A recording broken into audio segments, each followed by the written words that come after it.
नमस्कार, मैं हूं अभिषेक। लोकसभा के लिए इस साल होने वाले महासमर के लिए हर राजनीतिक पार्टी जोड़ तोड़ में लगी है। कोई किसान कार्ड खेल रहा है तो आरक्षण को लेकर आम जनता को साधने में कोई लगा है। दिग्गज नेता दौरे पर दौरे कर रहे हैं, अपनी उपलब्धियां और विरोधियों की कमियां गिना रहे हैं। इन्हीं सब सियासी हलचलों पर नजर बनाए रखेंगे और बताएंगे हर घटना के पीछे की असली खबर हमारे इस खास कार्यक्रम 2019 का महाभारत में। सबसे पहले बात करते हैं अमित शाह के जयपुर दौरे की। अमित शाह आज एक दिवसीय दौरे पर जयपुर आ रहे हैं। इस दौरान वो कार्यकर्ताओं को संबोधित करेंगे और जीत का मंत्र भी देंगे। ये रिपोर्ट देखिए।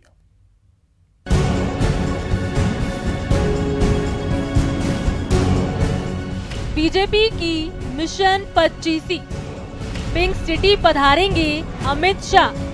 मिशन 25 का करेंगे चुनावी आगाज, कार्यकर्ताओं को देंगे जीत मंत्र।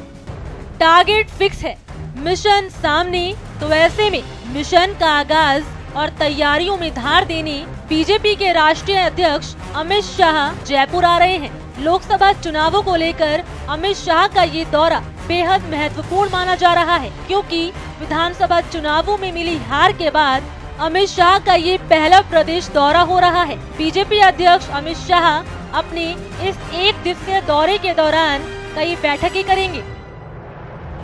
शाह सबसे पहले जयपुर शहर, जयपुर ग्रामीण और सीकर लोकसभा क्षेत्रों को मिलाकर बनाए गए क्लस्टर की बैठक लेंगे।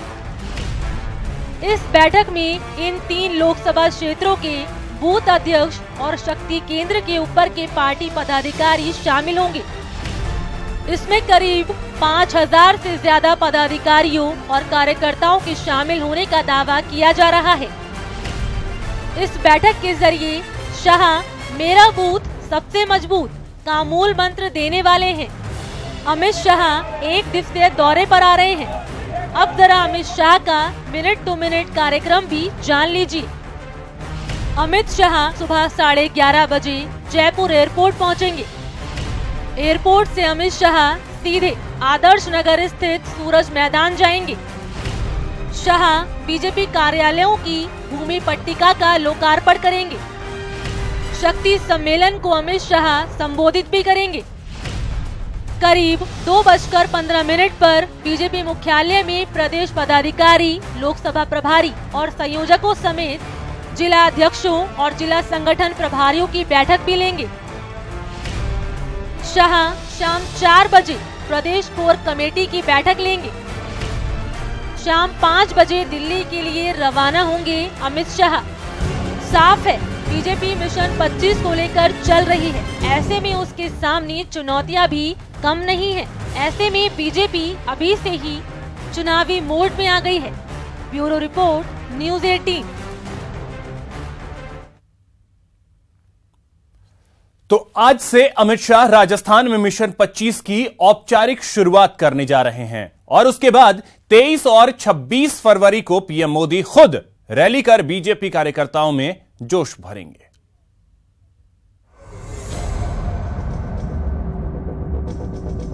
अमित शाह जी जयपुर में 18 तारीख को आ रहे हैं। उनके कार्यक्रम बने हैं, शक्ति सम्मेलन है, प्रबुद्ध नागरिक सम्मेलन है, ऐसे उनके कार्यक्रम जयपुर में बने हैं। 23 तारीख को माननीय प्रधानमंत्री जी राजस्थान में आ रहे हैं और टोंक में उनका कार्यक्रम 23 तारीख को बना है। बड़ा कार्यक्रम होगा, बड़ी उनकी सभा होगी। 26 तारीख को और प्रधानमंत्री जी चूरू में आ रहे हैं। चूरू में उनका कार्यक्रम है। अमित शाह के दौरे के बाद पीएम मोदी मरुधरा में हुंकार भरेंगे। पीएम मोदी फरवरी के आखिरी सप्ताह में 2 रैली करेंगे। पीएम मोदी की पहली रैली टोंक में 23 फरवरी को होगी, जबकि पीएम मोदी की दूसरी रैली चूरू में 26 फरवरी को होगी। एक तरफ जहां पीएम मोदी आम वोटरों को साधने की कोशिश में हैं, वहीं बीजेपी अध्यक्ष अमित शाह पार्टी कार्यकर्ताओं को मजबूत करने में लगे हैं ताकि पार्टी कहीं कमजोर न पड़े। हमारा प्रबुद्ध नागरिक सम्मेलन होता है, हमारे युवा विंग का एक कार्यक्रम होता है, हमारा शक्ति सम्मेलन कार्यकर्ताओं का होता है। तो मोटे मोटे रूप से ये कार्यक्रम है जो चुनाव की दृष्टि से राजस्थान में हम ले रहे हैं। बीजेपी हर वोटर तक पहुंचने की कोशिश में जुटी है और इसके लिए कई तरह के कार्यक्रमों की शुरुआत हो चुकी है, जिसमें एक है मेरा परिवार बीजेपी परिवार। साथ ही साथ भारत के मन की बात के जरिए वोटरों की नब्ज पकड़ने की कोशिश की जा रही है। इसके अलावा भी कई और कार्यक्रमों का आयोजन हो रहा है। सैन्य स्थल है जहाँ किसी न किसी शहीद की स्मृतियों से जुड़े हुए स्थल है, उनकी पूर्व सैनिक हैं, वो जाके साफ सफाई करेंगे और वहाँ जाके एक पेड़ वृक्षारोपण करेंगे और उसके अलावा जो भी वहाँ पूर्व सैनिक होंगे उनका स्वागत करेंगे, सम्मान करेंगे और उनको ये एहसास कराएंगे कि पूर्व सैनिकों के साथ पूरा समाज है उनके साथ खड़ा है। मतलब साफ है, बीजेपी आम चुनाव में 2014 रिटर्न्स पूरा करने में कोई कोर कसर नहीं छोड़ने वाली। अब देखना यह है कि इन कोशिशों का आम वोटरों पर क्या असर पड़ता है। सुधीर शर्मा, न्यूज 18 राजस्थान, जयपुर। देश की रक्षा में सदा तत्पर रहने वाले सेना और पैरामिलिट्री के जवानों को देश की सियासत में अब तक उचित प्रतिनिधित्व नहीं मिल पाया है। मरुधरा की सियासत की हालत भी ऐसी ही है, जहां हमेशा से पूर्व सैनिकों की अनदेखी होती आई है।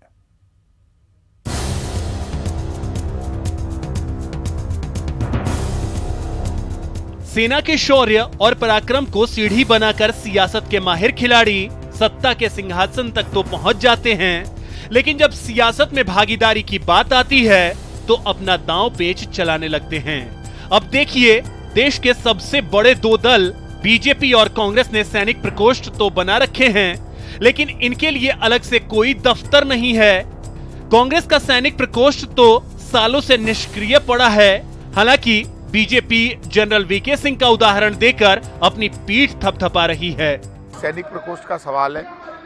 सैनिक प्रकोष्ठ हमारे यहाँ बना हुआ है, पहले काम भी कर रहे थे, अभी हो सकता है सैनिक प्रकोष्ठ रन नहीं कर रहा है, लेकिन सैनिकों को सम्मान देना हम सबकी जिम्मेदारी है। यदि राजनीति में कहीं भी सैनिक आएंगे उनको सम्मान भी देंगे, उनको आगे लेकर भी आएंगे, क्योंकि मैं ये मानता हूँ खुद और पूरी पार्टी ये मानती है कि सैनिकों को सम्मान भी मिलना चाहिए। सैनिकों को राजनीति में पार्टिसिपेट आएंगे तो सैनिकों के बारे में वो ज़्यादा समझेंगे।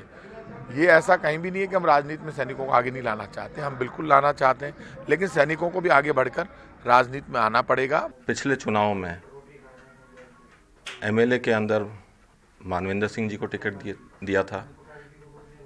अब वो अलग है कि वो कांग्रेस के अंदर जाकर बैठ गए हैं। उसके अलावा केंद्र में जब मौका दिया गया तो कर्नल राज्यवर्धन सिंह जी, कर्नल सोनाराम जी, जनरल वीके सिंह जी, इन सबको मौका मिला और उनमें से 2 केंद्र के मंत्री भी बने। ये पहली बार है कि भारत के इतिहास में जनरल वीके सिंह जी, जो कि आर्मी के चीफ भी थे, उन्हें केंद्र में एक उच्च कोटि का दर्जा दिया गया। प्रदेश की सियासत में कामयाब पूर्व सैनिकों की बात करें तो ओलंपिक पदक विजेता कर्नल राज्यवर्धन सिंह राठौड़ फिलहाल केंद्र में मंत्री हैं। वहीं कर्नल सोनाराम बाड़मेर से बीजेपी सांसद हैं। उधर कांग्रेस में डिप्टी सीएम सचिन पायलट और मानवेंद्र सिंह प्रादेशिक सेना में अफसर हैं। सचिन पायलट के पिता राजेश पायलट भी वायुसेना में, तो मानवेंद्र सिंह के पिता जसवंत सिंह सेना में अफसर रहे। यानी गिने चुने चेहरे। विधानसभा के मौजूदा 200 विधायकों में से भी कोई पूर्व सैनिक नहीं है, क्योंकि पार्टियों ने टिकट ही नहीं दिए। ऐसे में सवाल है कि देश की रक्षा करने वाले जवान और अफसर जब रिटायर होकर आते हैं तो राजनीति में उन्हें प्रतिनिधित्व क्यों नहीं दिया जाता है। खासकर राजस्थान के लिए तो यह सवाल और बड़ा है, जहां बड़ी तादाद में सैन्य परिवार हैं। न्यूज 18 के लिए जयपुर से गोवर्धन चौधरी की रिपोर्ट। हर लोकसभा की तर्ज पर श्रीगंगानगर में भी लोकसभा की तैयारियां जोरों पर हैं, जहां एक तरफ वर्तमान सांसद फिर चुने जाने का दावा कर रहे हैं, तो वहीं पूर्व सांसद को भरोसा है कि उनका टाइम आएगा। और जमीन पर पंजाब हरियाणा की विरासत समेटे श्रीगंगानगर राजस्थान की सबसे खुशहाल लोकसभा क्षेत्र में से एक है और इस खुशहाली की वजह से यहाँ सियासत की फसल भी खूब लहलहाती है। सियासी फसल और आम लोगों के अरमानों की बात करेंगे, लेकिन सबसे पहले श्री गंगानगर लोकसभा सीट का प्रोफाइल जान लीजिए। श्री गंगानगर में 8 विधानसभा क्षेत्र शामिल हैं। विधानसभा की 6 सीटें श्री गंगानगर जिले में आती है, जबकि विधानसभा की 2 सीटें हनुमानगढ़ जिले में आती है। अब की बार 19 लाख से ज्यादा वोटर यहां वोट करेंगे। श्री गंगानगर में 10 बार कांग्रेस और 4 बार बीजेपी जीती है। 1977 से श्री गंगानगर सीट पर चौहान परिवार का दबदबा है। निहाल चंद्र चौहान बीजेपी से श्री गंगानगर के वर्तमान सांसद हैं। श्री गंगानगर सीट का इतिहास और भूगोल तो जान लिया आपने, अब यहाँ के लोगों से उन मुद्दों के बारे में जान लीजिए जिन मुद्दों पर अब की बार महासमर के लिए घमासान होने वाला है। यहाँ के लोग वोट डालने वाले हैं। जो भी सांसद यहाँ से जीतते हैं वो अपने दिमाग से सरकार से ऐसी नई योजना लेके आए जिससे यहाँ के बेरोजगारों को रोजगार मिले, बड़ी इंडस्ट्रियल एरिया है वो यहाँ पे लगे। किसानों के पानी का और भाव का और आमजन का भी भाव और महंगाई नहीं बढ़नी चाहिए। गंगानगर को नशा मुक्त एक जिला बना देना चाहिए जिससे कि एक मिसाल बन सके। इंडस्ट्री नहीं है जो ये खाद्य फूड प्रोसेसिंग कर सके। अगर इस तरह की इंडस्ट्री यहाँ पर लग जाती है तो यहाँ के किसानों को बहुत ज्यादा लाभ मिल सकता है। चुनाव लोकसभा का हो या फिर विधानसभा का, ऐसे अरमान तो जग ही उठते हैं। और सच तो ये है कि लोग सरकार का चुनाव भी इसलिए करते हैं कि उनकी समस्याओं का समाधान हो सके, उन्हें मूलभूत सुविधाएं मिल सके और उन्हें विकास के लिए बेहतर से बेहतर रास्ता मिल सके। आम लोगों के ख्वाब कितने पूरे हो पाते हैं ये तो हर कोई जानता है। रही बात सियासी पार्टियों की, तो हर पार्टी को लगता है कि अब की बार बाजी तो वही मारेंगे। वर्तमान सांसद निहाल चंद्र चौहान की माने तो जिस दिन से उन्होंने 16वीं लोकसभा का चुनाव जीता, उसी दिन से उन्होंने 17वीं लोकसभा चुनाव की तैयारी शुरू कर दी थी। सारी तैयारी है मेरी लोकसभा चुनाव की तैयारी मैंने 5 साल पहले ही कर ली थी। अगले लोकसभा के चुनाव 5 साल से मैं लोकसभा की तैयारी कर रहा हूँ, इसलिए मैं बिल्कुल रेडी हूँ। निहाल चंद्र कहते हैं उनके सामने कोई नहीं, लेकिन कांग्रेसी नेताओं को लगता है जैसे विधानसभा में बीजेपी का सपना तोड़ा, वैसे ही लोकसभा चुनाव में भी वो बीजेपी को बाहर का रास्ता दिखाने वाले हैं। कांग्रेस के पूर्व सांसद शंकर पन्नू भी इस सीट पर अपने टिकट के लिए दावेदारी कर रहे हैं और कह रहे हैं कि कांग्रेस के सभी नेता उनका समर्थन कर रहे हैं। ऐसे में टिकट उन्हीं को मिलने वाली है कि पूरा क्षेत्र जो है वो कांग्रेस के साथ है, मेरे साथ है, मेरे नाम को वो आगे बढ़ा रहे हैं और मेरा ऐसा मानना है कि हाईकमान मुझे टिकट देगा तो निश्चित रूप से जो है मैं भारी बहुमत से जीतूंगा। निहाल चंद्र चौहान लौट कर आए या फिर कांग्रेस बाजी मार ले जाए, लेकिन जो भी आएगा उसके सामने कुछ ऐसे मुद्दे होंगे जिसके हल के बगैर उनका सियासी भविष्य अधर में लटका रहेगा। मसलन सिंचाई के लिए नहरों में भरपूर व्यवस्था, ग्वार गम पर आधारित फैक्ट्री का निर्माण, सरसों और कपास पर आधारित फैक्ट्रियों का निर्माण, मेडिकल कॉलेज और एग्रीकल्चर यूनिवर्सिटी का निर्माण। हर बार हर नेता ने इन्हें पूरा करने का वादा तो करता है, लेकिन चुनाव के बाद हर वादा हवा हवाई हो जाता है। अब की बार देखना है इन मुद्दों को लोग कैसे उठाते हैं और संसद पहुंचने की चाहत रखने वाले लोग जनता को जवाब क्या देते हैं। राकेश मितवा, न्यूज 18 राजस्थान, श्री गंगानगर। अब बात झुंझुनू लोकसभा सीट की, जिस पर यूं तो कांग्रेस का ही कब्जा रहा है, लेकिन मोदी लहर में इस सीट पर बीजेपी ने कब्जा कर लिया। क्या इस बार भी यह सीट बीजेपी के खाते में जाएगी या फिर कांग्रेस अपनी खोई हुई जमीन हासिल कर लेगी? आइए दिखाते हैं आपको।